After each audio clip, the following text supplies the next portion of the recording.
February 15, 1959, the last fire inside the Blatz Brewing Company dies out. After 108 years, through 2 world wars, 13 years of Prohibition, and a Great Depression, Milwaukee's proudest brewery goes dark. The iron gates lock shut, the workers walk away, no one looks back. But this story doesn't begin with an ending. It begins with a dead man falling off a beer wagon.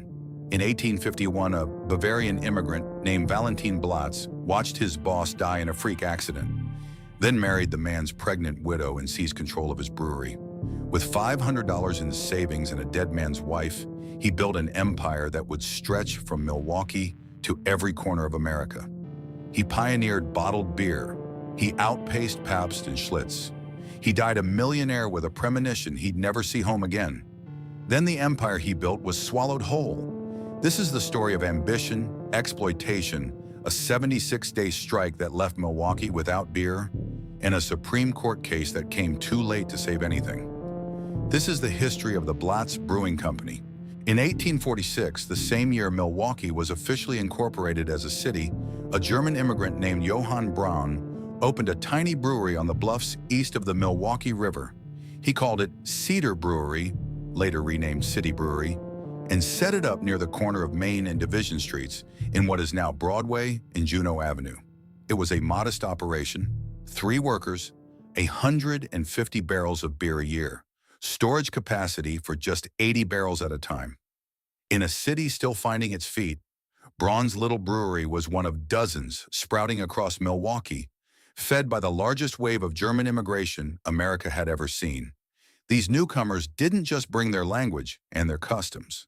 They brought centuries of brewing knowledge and a deep, almost spiritual belief that good beer was not a luxury, but a right. Milwaukee's geography helped. Cold winters provided natural refrigeration, the Great Lakes offered shipping routes, and the rich farmland of Wisconsin grew some of the finest barley in the country. By the mid-19th century, Milwaukee was becoming something no one had planned, but everyone recognized: the brewing capital of the United States. 4 names would come to define that identity: Schlitz, Pabst, Miller, and Blatz. They would be called the Big Four, and together they would turn a frontier town into an industrial powerhouse. But in 1846, none of that had happened yet. Johann Braun was just a man with a kettle and a dream. 3 years later, in the fall of 1849, a young man walked into Braun's brewery looking for work. His name was Valentin Blatz. He was 22 years old. Born on October 1st, 1826, in the small town of Miltenberg on the Main River in Bavaria, he was the son of a brewer named Caspar Blatz, a man of considerable influence in the region. Valentin had attended local schools until the age of 14, then entered his father's brewery to learn the trade from the ground up. It was not enough for him. Beginning in 1844, he spent 4 years apprenticing at some of the largest and most respected breweries in Bavaria, in Augsburg, in Würzburg, in Munich, absorbing techniques and technologies that most American brewers had never seen. In August 1848, like thousands of his countrymen fleeing political upheaval and economic hardship, Valentin Blatz boarded a ship for America. He landed in New York and found work almost immediately at Philip Bourne's brewery in Buffalo. He stayed a year. Then he heard about Milwaukee, a young city on a great lake, full of Germans, full of opportunity, and desperately in need of men who knew how to brew. He arrived in 1849 and walked straight into Johann Braun's Cedar Brewery. Braun hired him on the spot. Some sources say as foreman, others as brewmaster. Either way, Blatz was running the production floor of a brewery that could barely fill a large basement. He rented a small room in Braun's own home, ate at his table, and saved every penny he earned. By 1851, Blatz had accumulated $500, a modest fortune for an immigrant laborer. He used it to purchase half a city lot and open his own tiny brewery right next door to Braun's. The 2 men were now neighbors, former employer and former employee, competitors separated by a shared wall. It was an arrangement that could not last, and it didn't. What happened next would become one of the strangest origin stories in American industrial history. A tale of death, marriage, and ambition so intertwined that no one has ever been able to separate them. Sometime in 1851, the exact date has never been established, Johann Braun climbed onto his horse-drawn beer wagon for a routine delivery run through the streets of Milwaukee. He never came back. Braun was thrown from the wagon and killed. Just like that. A man who had built one of Milwaukee's first breweries, dead on the cobblestones with barrels of his own beer rolling in the street. He left behind a son named John. He left behind a wife named Louise, who was pregnant with their second child. And he left behind a small brewery that now had no one to run it. Valentin Blatz was 25 years old. He had his own brewery next door. He had $500 invested. He had 4 years of elite European training, and he had been living in the dead man's house, eating at the dead man's table, for the past 2 years. In December of 1851, Valentin Blatz married Louise Braun. History has never settled the question of what drove this marriage. Opportunity or affection, or some mixture of both that belonged to a rougher, more practical age. What is certain is that the arrangement solved every problem at once. Louise gained a provider for herself and her children. Blatz gained a second brewery, a wife, and a ready-made family. The American dream in its most unsentimental form was working exactly as advertised. Blatz adopted Louise's infant daughter, also named Louise, who was born after Braun's death. He raised Braun's son John as his own. The boy was never formally adopted, but Milwaukee knew him as John Blatz for the rest of his life. In the years that followed, Valentin and Louise would have 5 more children together: Albert, Emile, Valentin Jr., Louis, who died young, and a daughter, Alma. The family and the brewery were born at the same moment. Blatz merged the 2 operations under one name, City Brewery, and the combined output that first year was 350 barrels of lager, all of it brewed for local consumption. In 1852, beer couldn't travel. It spoiled too quickly. There was no pasteurization, no refrigerated rail cars, no bottling technology. If you wanted Blatz's beer, you had to live within a few miles of his kettles. 350 barrels, a dead man's widow, a rented lot on the bluffs of Milwaukee. That was the entire foundation of what would become one of the largest brewing operations in the United States. Blatz wasted no time.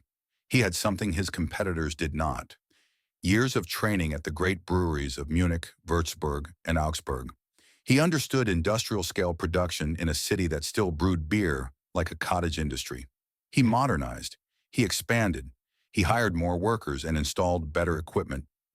By the 1860s, City Brewery had grown from a backyard operation into a serious player in Milwaukee's booming beer market. In 1865, Blatz made his first move beyond Wisconsin's borders.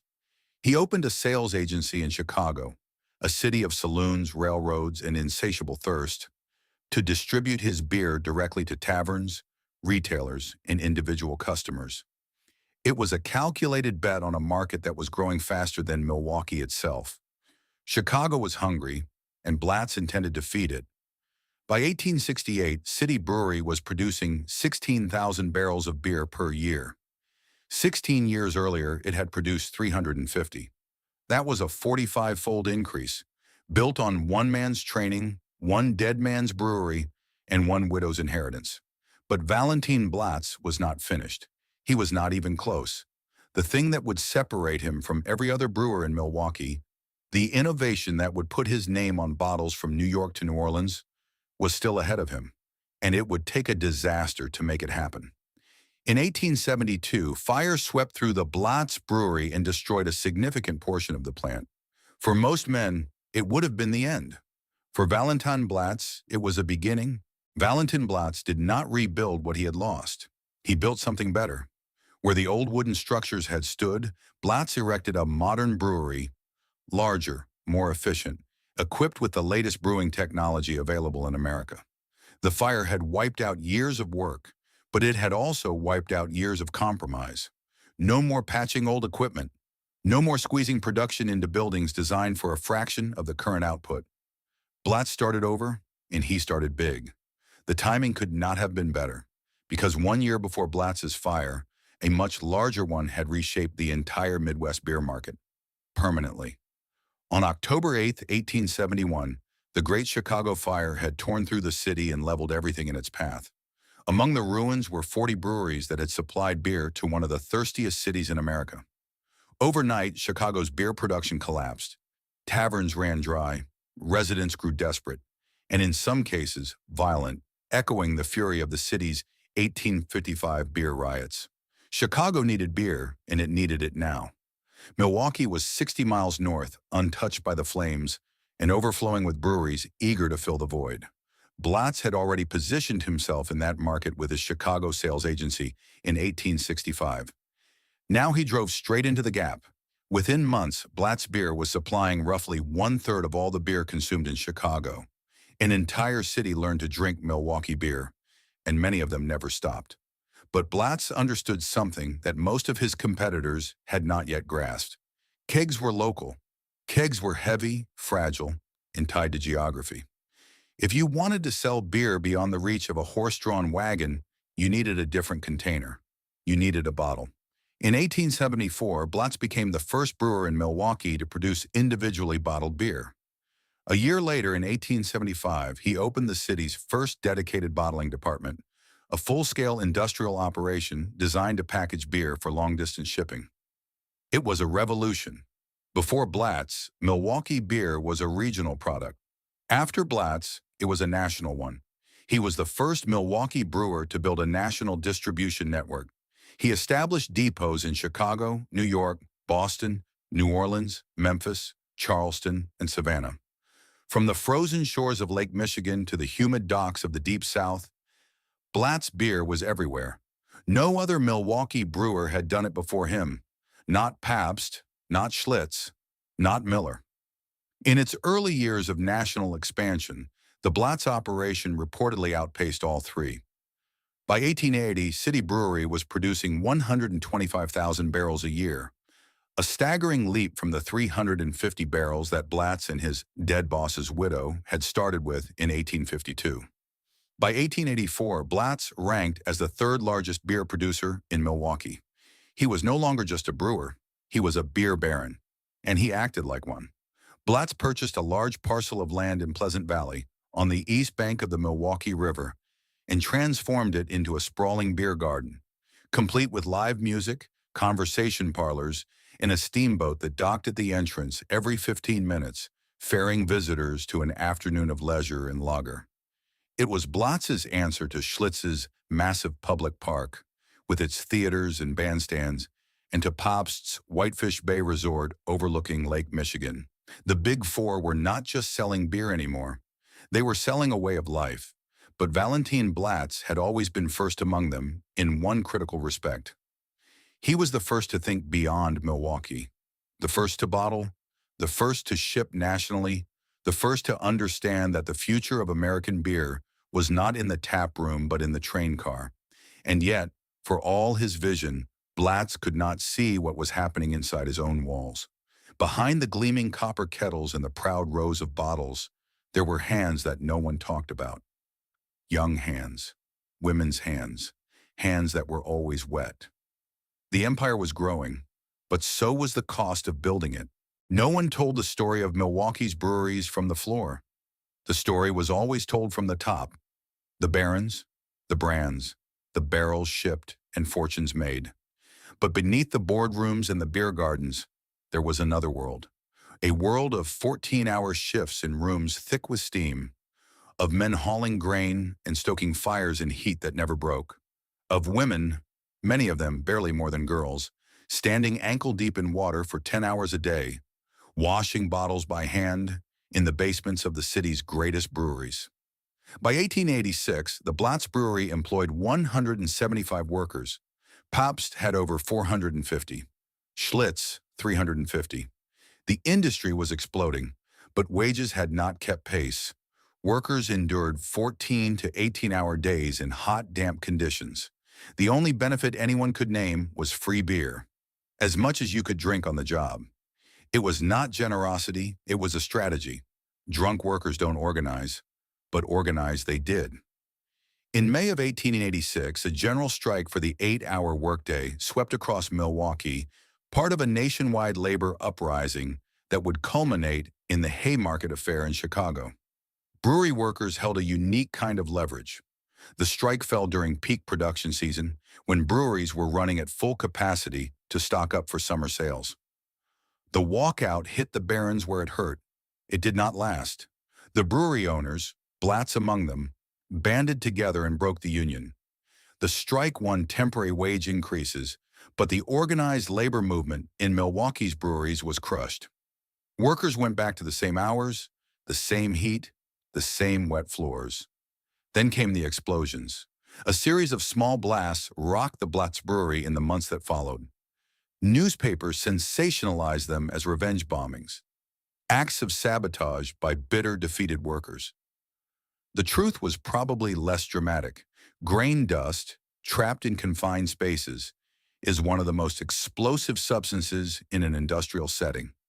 A spark in the wrong place at the wrong time was all it took. But the headlines didn't care about grain dust. They cared about dynamite. For the next 2 decades, Milwaukee's brewery workers existed in a kind of industrial limbo, employed, exhausted, and largely voiceless. The Big Four grew richer, the workers grew older, and in the bottling rooms, the girls kept washing. Then in 1910, a 73-year-old woman arrived in Milwaukee. She was barely 5 feet tall. She wore a black dress, a lace collar, and a hat that made her look like someone's grandmother. Her name was Mary Harris Jones. The world knew her as Mother Jones. A United States district attorney had once called her the most dangerous woman in America. She spent 2 months inside Milwaukee's breweries, investigating, interviewing, documenting. What she found in the bottle washing departments of Schlitz, Pabst, Miller, and Blatz would become one of the most searing pieces of labor journalism in American history. She called them the girl slaves of the Milwaukee brewers. These were young women, many without parents, without homes, sentenced to wash bottles day after day in rooms where the floors were always flooded and the air was always cold. Their shoes were soaked through by morning and never dried. Their clothes clung to their skin for the full length of every shift. Rheumatism set in early. Tuberculosis followed. The foreman controlled everything, including how long a woman could use the toilet. If she took too long, it gave the foreman what Mother Jones described as an opportunity for indecent and foul language. Some of the women Jones wrote saw no difference between the bottling room and the red light district. In both places, the price of survival was the same. Mother Jones went directly to the men who ran these breweries. She met with the management at Blatz. The response was blunt. The Brewers Association of Milwaukee, she was told, a union of the brewery owners themselves, including Schlitz, Pabst, Miller, and Blatz, had met the moment she arrived in town. Their decision was unanimous. These women would not be permitted to organize. Jones was not a woman who accepted no for an answer. She had lost her husband and all 4 of her children to yellow fever. She had lost her home in the Great Chicago Fire. She had spent decades in coal mines, on picket lines, and in jail cells. She told the Blatz management that they could shut her out of their factories, but they could not shut her out of the halls of the state legislature. She would put their conditions on record. She would demand an investigation. She did, and she failed. The Wisconsin legislature did nothing. The breweries changed nothing. Mother Jones left Milwaukee and called on the American public to boycott the products of these, her words, barren brewers. The boycott fizzled. The girls went back to the bottle room. The water kept rising around their ankles. But the seeds Mother Jones planted in 1910 would not stay buried forever. 43 years later, 7,000 brewery workers would finish what she started. By the late 1880s, Valentin Blatz was no longer just a brewer. He was one of the most powerful men in Milwaukee. He had served as president of the Second Ward Savings Bank since 1868, a position he would hold until the day he died. He had co-founded the bank with Joseph Schlitz, his rival and neighbor. He had been the first president of the Merchants National Bank. He had served a term as a Milwaukee city alderman in 1882, though politics never held his attention the way business did. He was a member of the Milwaukee Brewers Association, the Chamber of Commerce, the Old Settler Society, the Freemason, Aurora Lodge No. 30, and the group of local businessmen who organized the Milwaukee Industrial Exposition of 1879. He traveled extensively through Europe and America, People who knew him described him as an intelligent and extremely entertaining companion, a public-spirited citizen, and a man with small patience for anyone who gave little effort to making their own way in life. In 1889, with annual production exceeding 200,000 barrels, Blatz incorporated his business as the Blatz Brewing Company with capital stock of $2 million. His son Albert became vice president. His son Valentin Jr. served as superintendent. The brewery complex now covered 4 full city blocks in downtown Milwaukee, a sprawling industrial fortress of brick, copper, and steam. Almost immediately, the sharks began circling. A group of British investors approached Blatz, Proudest, and Schlitz with a staggering proposal: merge all 3 breweries into a single entity for $16.5 million. It would have created the largest brewing operation in the Western Hemisphere. The deal fell apart. Proudest and Schlitz wanted no part of it, but Blatz was listening. In 1891, he sold his entire brewing operation to the United States Brewing Company, a syndicate of British and American financiers based in London. It was part of a larger wave of British capital flooding into the American brewing industry during the late 1880s, driven by a depression in Europe that sent investors hunting for more profitable ventures abroad. Blatz walked away with $3 million and, crucially, retained full operational control of the Milwaukee plant. He remained president. He still ran the brewery, but the money was no longer his. It was the first time a Milwaukee brewing giant had sold its interest to outsiders. The other barons took note. What Blatz had done could not be undone. The door was open. 2 years later, in 1893, Blatz reached the peak of his public fame. At the World's Columbian Exposition in Chicago, the Great World's Fair that drew 27 million visitors, Blatz was the only beer served on tap in the German restaurants on the fairgrounds. Not Proudest, not Schlitz. Blatz. For one glittering summer, his was the beer that represented Milwaukee to the world. Back in Milwaukee, the brewery complex had become a landmark. The office building, designed to Blatz's personal specifications, held a peculiar secret. Valentin Blatz was a short man, and the building was constructed at 3/4 scale to suit his stature. In the ceiling of his office, there was a painted panel depicting all 4 of Milwaukee's brewing barons: Schlitz, Miller, Proudest, and Blatz. Blatz's face was a removable cutout. He could lift it and peer down through the opening to watch his workers on the floor below. The man who had started as a laborer in someone else's brewery now literally looked down on his empire from above.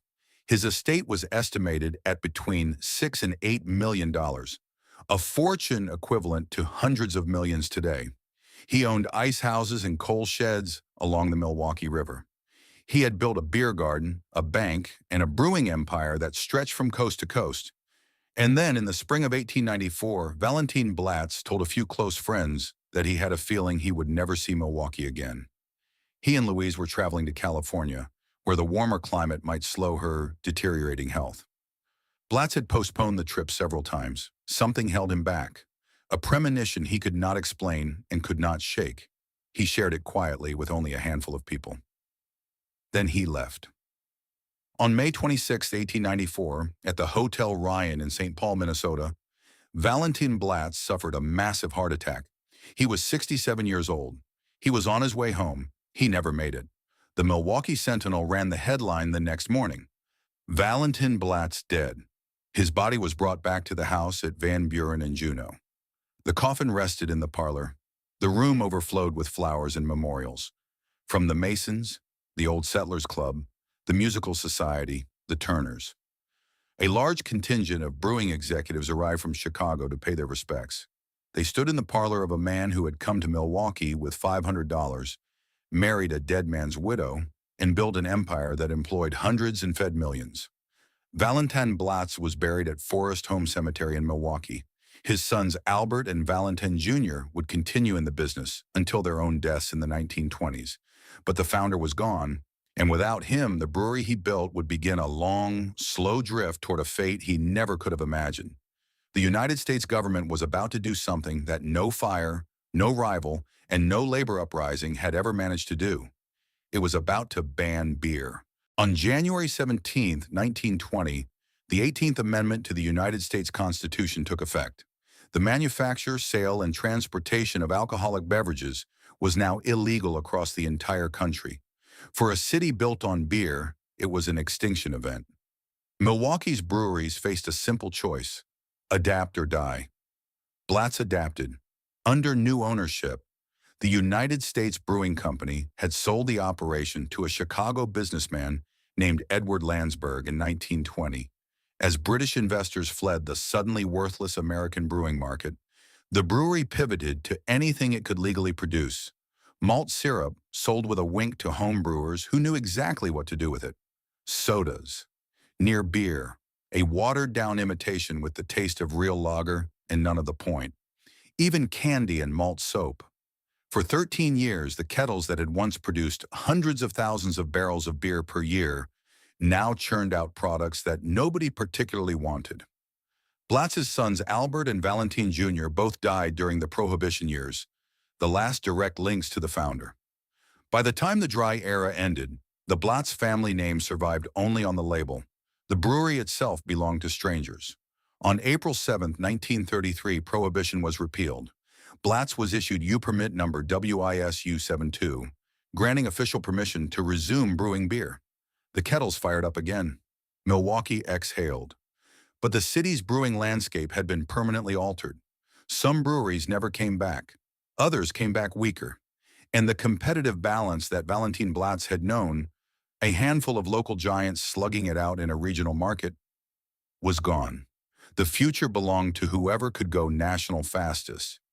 In 1938, Emil Blatz, Valentin's son, now an old man himself, donated $100,000 to build a bandshell and amphitheater in Washington Park. He called it the Temple of Music. It was the last gift the Blatz family would ever give to Milwaukee.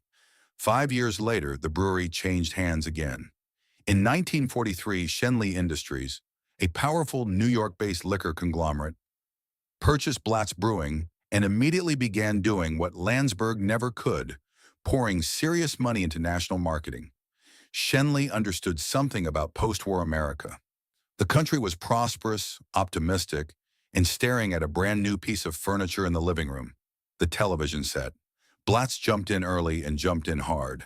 The brewery launched a series of animated television commercials featuring a cartoon trio, a keg, a bottle, and a can, singing a jingle that would embed itself in the memories of a generation. The words were simple, catchy, and impossible to forget. "I'm from Milwaukee, and I ought to know. It's good old Blatz beer wherever you go." The campaign hammered home a single message: that unlike other beers, which tasted different in kegs, cans, and bottles, Blatz tasted the same in all three. It was a clever pitch in an era when consistency was still a novelty. The strategy worked. By 1947, Blatz had climbed to the 9th largest brewery in the United States. For a company that had spent 13 years making malt soap, it was a remarkable resurrection.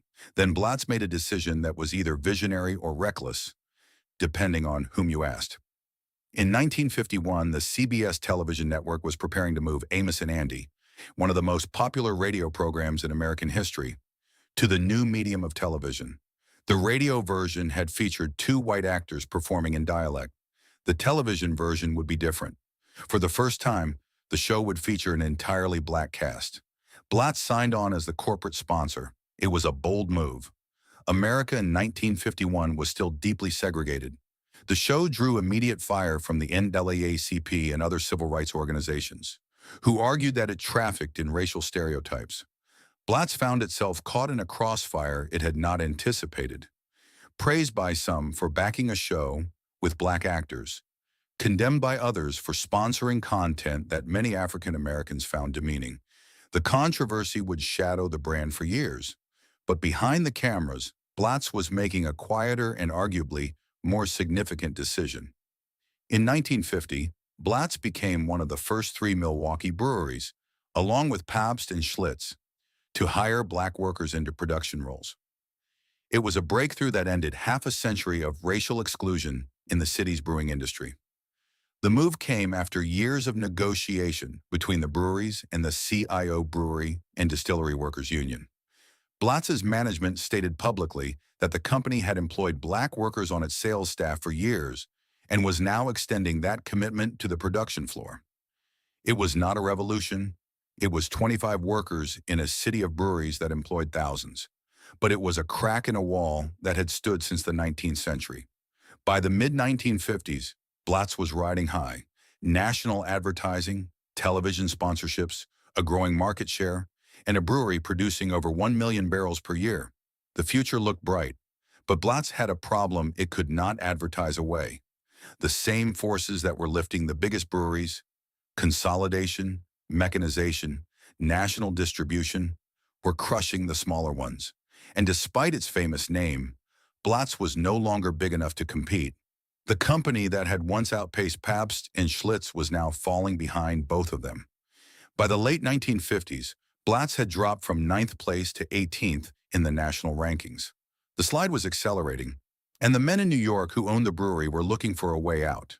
Before Blatz fell, it fought, not against its competitors, not against the market, against itself, against the very alliance of brewery owners it had belonged to for decades. The trouble had been building for years. By the early 1950s, Milwaukee's brewery workers were watching the industry they had built with their hands deliver record profits to the men who owned it, while their own wages stagnated and their hours stayed long. The base pay for a brewery worker in Milwaukee was $2 an hour. The standard work week was 40 hours. Meanwhile, at Schlitz's brewery in Brooklyn, New York, workers had already negotiated a 35-hour week and a pay rate 66 cents per hour higher than what Milwaukee workers earned. The men who made the beer in the city that called itself the beer capital of the world were being paid less than brewery workers in other cities. The insult was impossible to ignore. The Brewery Workers Union Local 9 demanded a reduction of the work week from 40 to 35 hours without loss of pay, and a wage increase that would bring weekly earnings in the bottling and brewing departments from $80 and $82 respectively to $90.75. The union's recording secretary, John Schmidt, put it plainly. The machines were getting better, productivity was going up, and there simply were not 12 months of work for their people anymore. They were not asking for charity. They were asking for a fair share of the efficiency they had helped create. The breweries said no. On May 14, 1953, approximately 7,100 members of Local 9 walked off the job. The vote had not been close. 6,652 in favor, 108 against. 6 breweries were shut down simultaneously: Schlitz, Pabst, Miller, Blatz, Gettleman, and independent Milwaukee. The gates closed, the trucks stopped, the picket lines went up. For the first time in memory, Brew City was not brewing. The first weeks were manageable. Taverns and beer depots had been stockpiling for weeks, anticipating the walkout. But as May turned to June, the reserves ran dry. Milwaukee, a city where beer was not a beverage but an identity, began importing beer from places its residents had barely heard of. A distributor reported that his best-selling brand was now a lager brewed in Peru, Indiana, a town whose very existence had been news to most Milwaukeeans. Black market beer trades surfaced in back alleys and bar basements.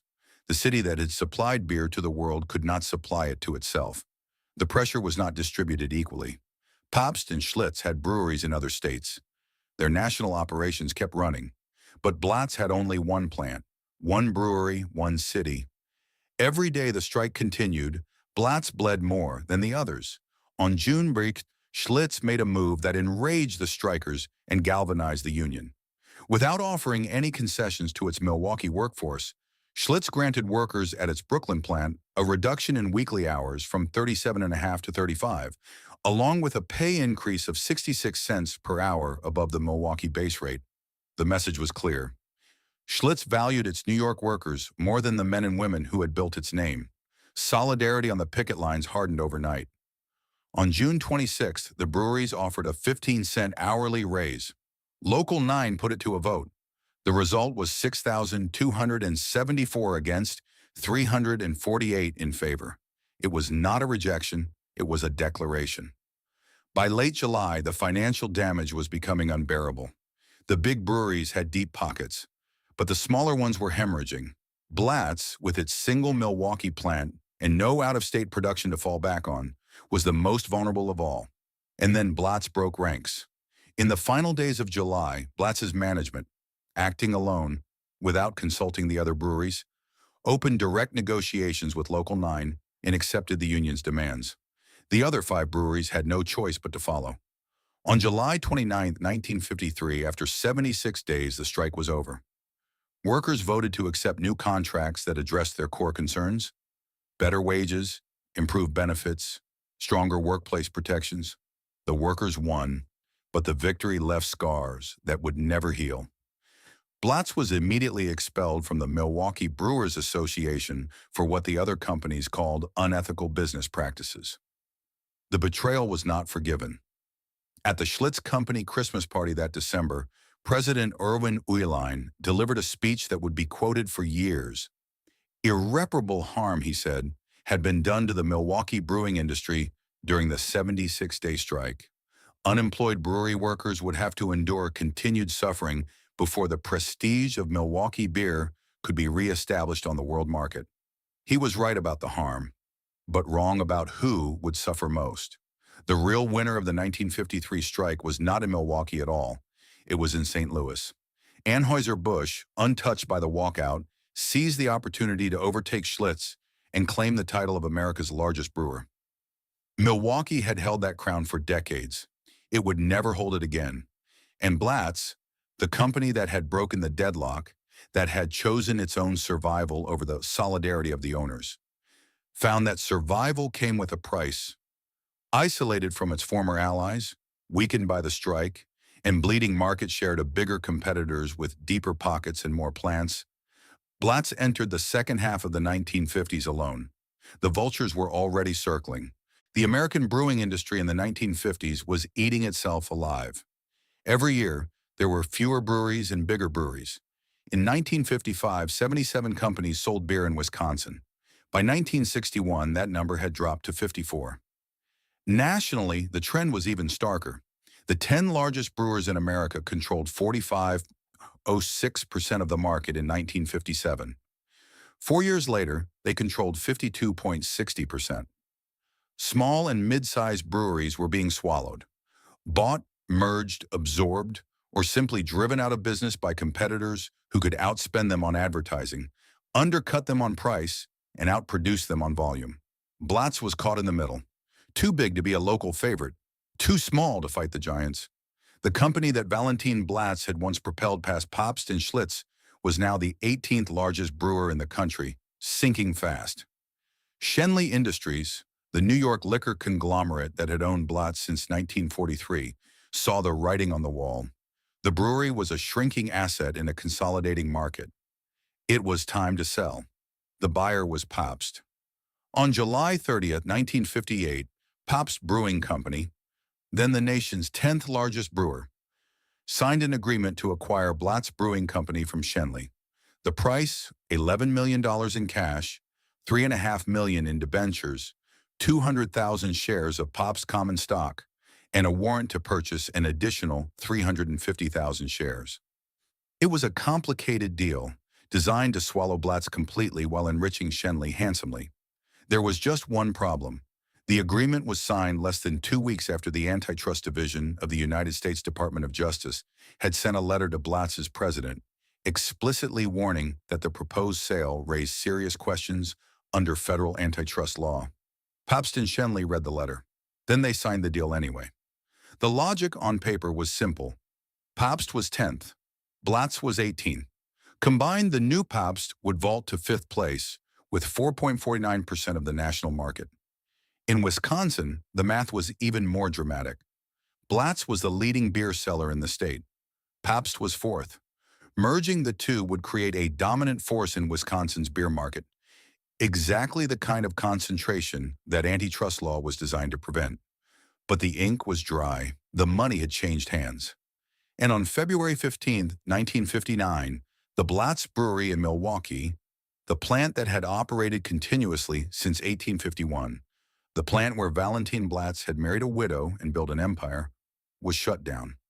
Production of Blatz beer was transferred to Pabst's 4 existing plants in Milwaukee, Peoria Heights, Newark, and Los Angeles. The Blatz Brewery was placed on permanent shutdown status. 108 years of brewing ended not with a fire, not with a bankruptcy, not with a dramatic collapse, but with a corporate memo and a locked gate. 7 months later, on October 1st, 1959, the United States government filed suit. The complaint charged that Pabst's acquisition of Blatz violated Section 7 of the Clayton Act, as amended by the Seller-Kefauver Anti-Merger Act. The government argued that the merger had eliminated actual and potential competition between Pabst and Blatz, substantially lessened competition in the sale of beer across the country, and destroyed Blatz as an independent competitive force in the market. The case, United States versus Pabst Brewing Company, would become one of the most important antitrust decisions in American legal history. The district court initially sided with Pabst. The government appealed. On June 13, 1966, 8 years after the acquisition and 7 years after the Blatz Brewery had gone dark, the Supreme Court of the United States reversed the lower court's decision. Justice Hugo Black, writing for the majority, held that the evidence of market concentration was more than sufficient to establish a violation. The trend toward consolidation in the beer industry was exactly the kind of economic concentration that the Clayton Act was designed to arrest. In its incipiency, before it became irreversible, Pabst was ordered to divest itself of the Blatz brands. It was a landmark ruling. Legal scholars would cite it for decades. Antitrust textbooks would feature it as a case study. The Supreme Court had spoken clearly. This merger was illegal, and it had to be undone. But the court's order arrived in a world that had already moved on. By the time the divestiture was mandated, the Blatz Brewery had been closed for nearly a decade. The equipment had deteriorated. The workforce had scattered. Court-appointed analysts estimated that restoring the plant to competitive brewing capacity would require approximately $20 million and up to 2 years of reconstruction. $20 million for a brewery that had been sold for $11 million, to restore a brand that had been declining for years in an industry that was consolidating faster than ever. The Supreme Court had ruled that Blatz should be free, but you cannot set free something that no longer exists. What followed was one of the strangest episodes in American antitrust history. A drawn-out, increasingly desperate attempt to sell a brand that nobody was sure they wanted. The federal government proposed 3 separate divestiture plans. None of them attracted a viable buyer. The Blatz name still carried weight in the Midwest, but the brewery itself was a ruin. The plant had been shuttered since 1959. The equipment was obsolete. The workforce had long since found other jobs or left Milwaukee entirely, and the brand's market share had been bleeding steadily under Pabst's indifferent stewardship. Buying Blatz in the late 1960s meant buying a label, a memory, and a $20 million renovation bill. Still, the bids came in. The Stroh Brewing Company of Detroit made an offer. So did the Associated Brewing Company, also of Detroit. Neither bid generated much enthusiasm from the court, which questioned whether either company had the resources or the commitment to revive a dying brand in a market that was killing breweries by the dozen. Then came the most unexpected bid of all. A group called United Black Enterprises, a coalition of African-American businessmen, assembled $8 million and submitted a proposal to purchase the Blatz brands. It was an audacious move. In an industry that had only begun hiring black production workers 18 years earlier, a group of black entrepreneurs was now trying to own one of Milwaukee's most storied beer labels. The bid fell short, the asking price was higher, and the financial backing was deemed insufficient. But the attempt itself was a statement. One of its members, Theodore Mack Sr., would go on to purchase the Peeple's Brewery in Oshkosh, Wisconsin, making it one of the first black-owned breweries in the country. In the end, the court turned to a regional brewer from western Wisconsin. In 1969, the G. Heilemann Brewing Company of La Crosse won the right to purchase the Blatz brands. Heilemann was not one of the giants. It was a mid-sized operation with a reputation for acquiring distressed labels and squeezing what remained from them. The company committed to employing existing Blatz workers and assuming certain liabilities.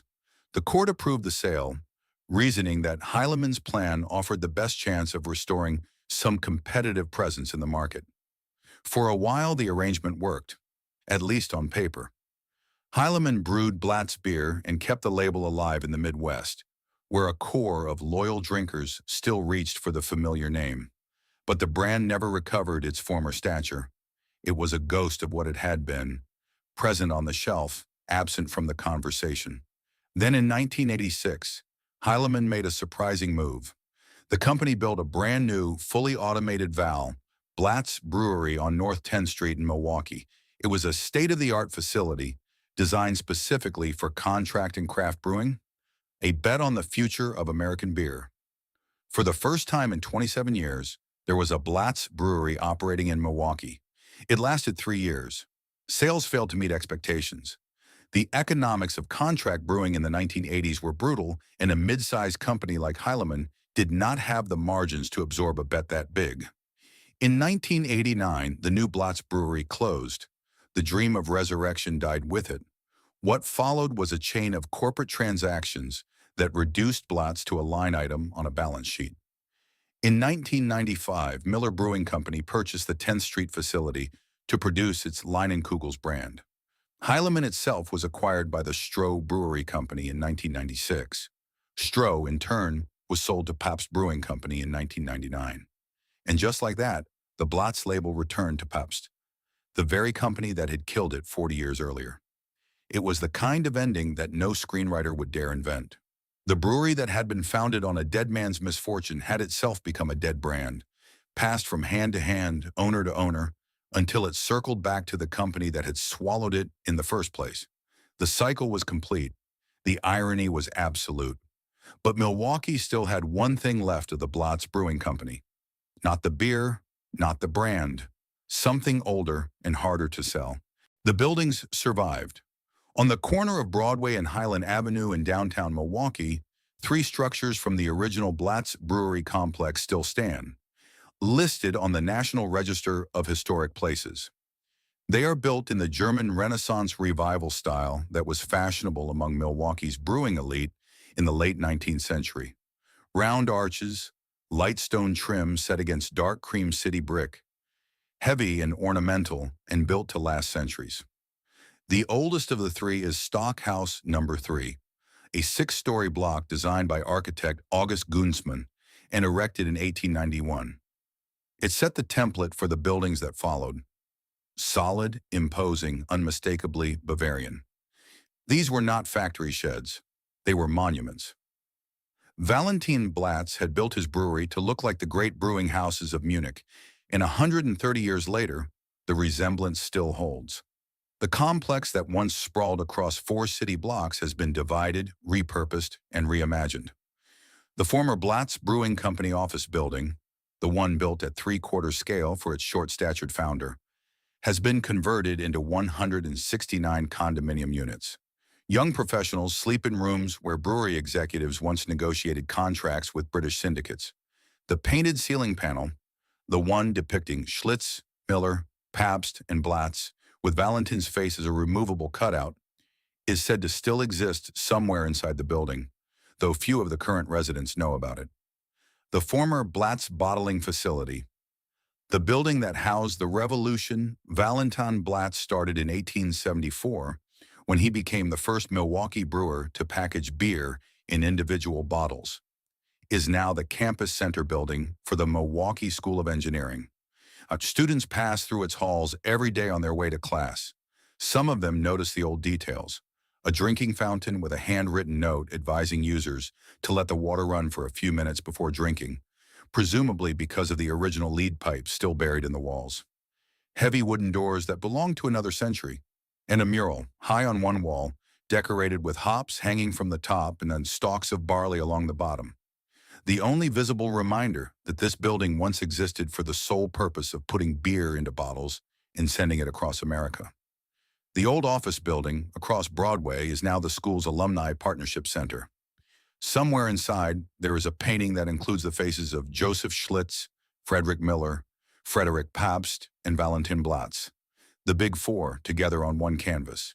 Gottlieb Heilemann appears in the background, deliberately placed behind the others because he did not build his brewery in Milwaukee. The hierarchy of 19th century brewing politics, preserved in oil paint and hanging on a university wall. These are the physical remnants, but the Blatz name has its own kind of afterlife. The beer still exists. It is brewed today by the Miller Brewing Company, now Molson Coors, in Milwaukee under contract for the Pabst Brewing Company.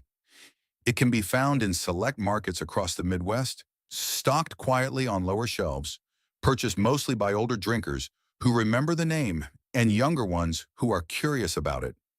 It is not advertised, it is not promoted, it is simply there. A label that outlived the factory, the family, and the company that created it. In 2005, a group of Blatz enthusiasts published a document they called the Blatzitustion, a tongue-in-cheek constitution laying out the official rules and rituals for drinking Blatz beer. Violators were branded blasphemers. Pabst issued an unofficial endorsement, with a company representative stating that they were honored the tradition of Blatz beer was being enjoyed by a new generation. It was a small, affectionate gesture, a fan club for a ghost.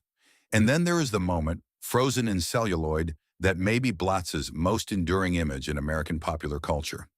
In the 1953 film The Wild One, Marlon Brando, playing Johnny Strabler, the leather-jacketed leader of a motorcycle gang terrorizing a small California town, walks into a bar and orders a beer.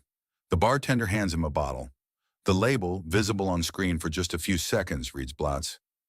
It is a fitting cameo, a rebel's beer, served in a rebel's hand, in a film about a world that was changing too fast for anyone to control.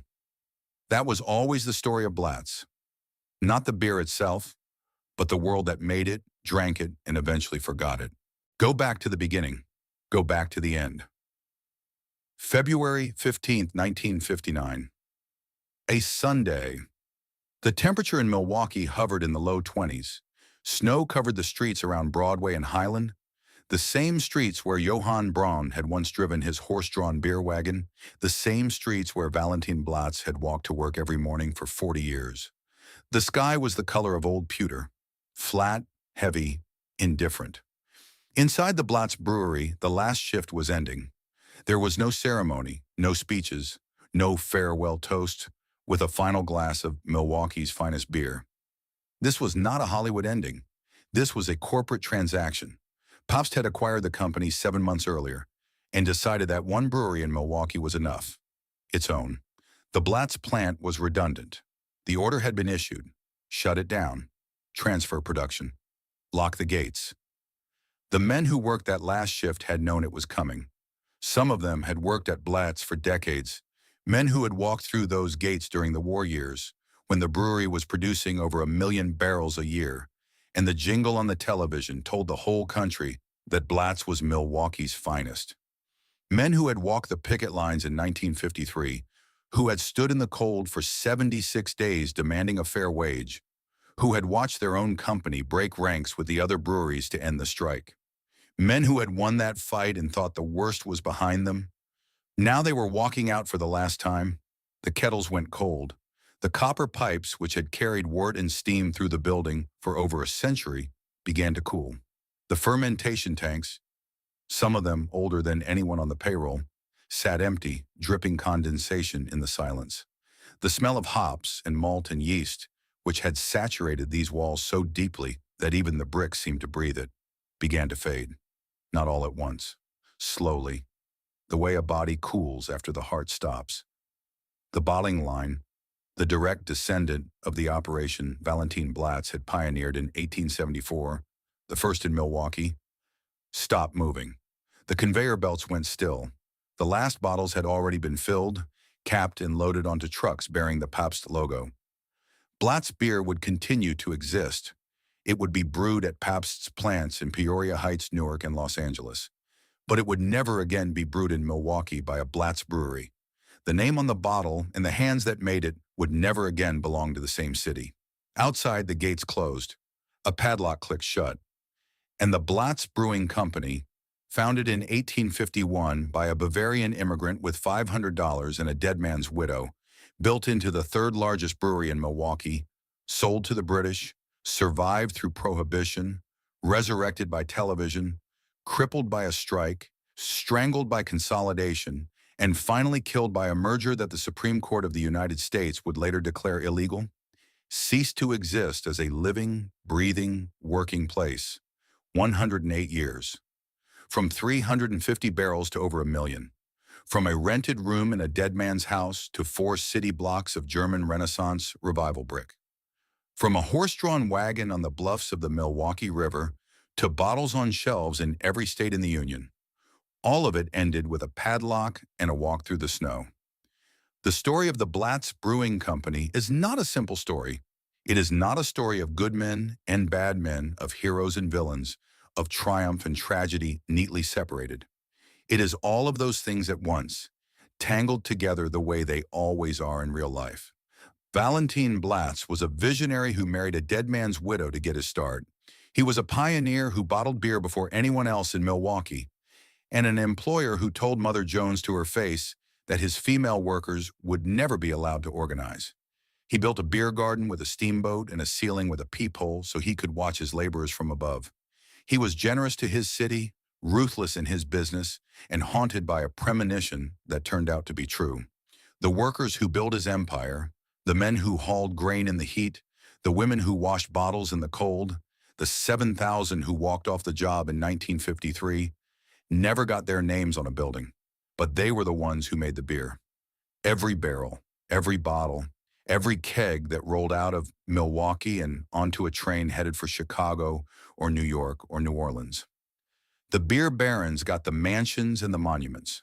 The workers got wet shoes and $2 an hour, and the system that created Blatz, the great engine of American capitalism, which rewarded ambition and punished weakness, which built empires and then devoured them.